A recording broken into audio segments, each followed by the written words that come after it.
Hello hi అండి, welcome back to my channel Gautam Yugandhar cute little family vlogs. ఈరోజు మనము ధనియాల పొడి ఇంట్లోనే చేసుకునే ధనియాల పొడి ఎలా చేసుకున్నామో చూసుకుందాం, వచ్చేయండి. చూడండి, ఉత్త ధనియాలు కాదు, ఇది అన్ని కూటులు వేసి చేసుకుంటామండి ఇలా మా ఇంట్లో.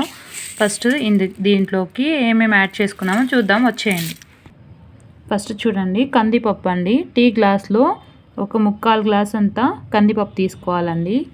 నెక్స్ట్ పచ్చనిపప్పు కాల్ గ్లాస్ అంతా, అంటే టీ గ్లాస్లో ఈ గ్లాస్లో 1/4 గ్లాస్ అంతా పచ్చనిపప్పు.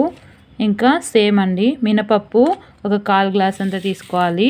నెక్స్ట్ జీలకర్ర అనేది ఒక 5 నుంచి 6 స్పూన్స్ వేసుకోవాలండి ఇందులో. నెక్స్ట్ ధనియాలండి, నేను ఇందులో మీకు చూపించడానికి కొద్దిగా పెట్టాను. నేను 1 kg ధనియాలు తీసుకున్నానండి. నెక్స్ట్ మిరియాలు కూడా అంతే అండి, మనము ఒక 2-3 స్పూన్స్ వేసుకోవాలి మిరియాలు. నెక్స్ట్ ఆవాలండి, ఆవాలు కూడా అంతే అండి, ఒక 5 స్పూన్స్ దాకా తీసుకోవాలి ఆవాలు.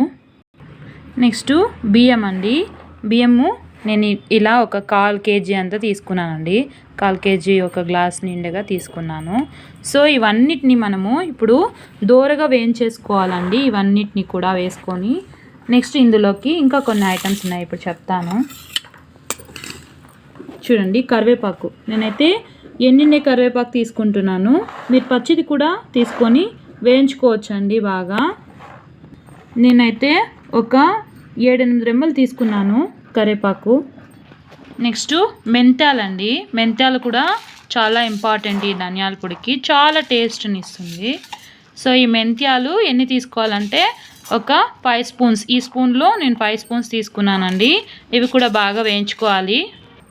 నెక్స్ట్ వచ్చేసి చెక్క అండి, చెక్క అంత వేసే పని లేదు, ఇంత తీసుకున్నాను నేను అంతే, ఇంత వేస్తే చాలండి, ఒక ముక్క వేస్తే చాలు. నెక్స్ట్ లవంగాలు ఒక 5 వేసుకుంటే చాలండి లవంగాలు ఇందులో.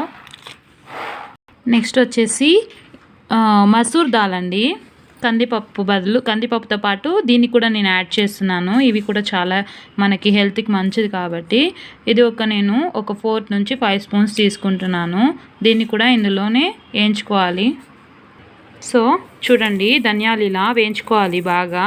మనము చాలా వేయించుకునే పని లేదండి, ఒక 5 మినిట్స్ దాకా సిమ్లోనే పెట్టుకొని బాగా మనం ఇట్లా ముడితే ఇట్లా విరిగిపోవాలి, పౌడర్ అయిపోవాలి, అలా వేయించుకుంటే సరిపోతుంది. సో నెక్స్ట్ వచ్చేసి ధనియాల్లోకి కూటులు వేయించుకుంటాం కదండి, అవన్నీ కూడా ఇలా వేసి మిక్స్ చేసుకునేయాలి. ఇలా బాగా అంతా వేసి మిక్స్ చేసుకొని బాగా కలుపుకునేయాలి. బాగా దోరగా వేయించుకోవాలండి అన్నీ కూడా. మనము ఇలా నోట్లోకి వేసుకొని చూస్తే క్రంచీగా ఉండాలి, నమిలితే అలా వేయించుకోవాలండి. మాడకుండా నీట్గా వేయించుకుంటే మనకి టేస్ట్ అన్నది బాగా వస్తుంది. సో ఇలా బాగా కలిపేసి ఇంకా మనము మిషన్కి వేసుకొచ్చుకుంటే, ఇది పౌడర్ చేసుకుంటే ఎంతో చాలా కమ్మగా ఉండే మా అత్తమ్మ చేసే మసాలా పొడి రెడీ అయింది. ఇది పౌడర్ చేసుకున్నాక మీకు నెక్స్ట్ వ్లాగ్లో పెడతానండి పౌడరు. నచ్చితే ప్లీజ్ లైక్ చేయండి, షేర్ చేయండి, ఇంకా సబ్స్క్రైబ్ చేసుకోండి. అందరూ చూస్తున్నారు, సబ్స్క్రైబ్ మాత్రం చేయట్లేదు, ఎందుకో తెలీదు. సబ్స్క్రైబ్ చేసుకోండి ప్లీజ్ అండి. ఓకే అండి, మరి మా అత్తమ్మ చేసే మసాలా పొడి ఎలా ఉందో మీరు కూడా ట్రై చేసి కామెంట్ చేయండి. బాయ్ అండి.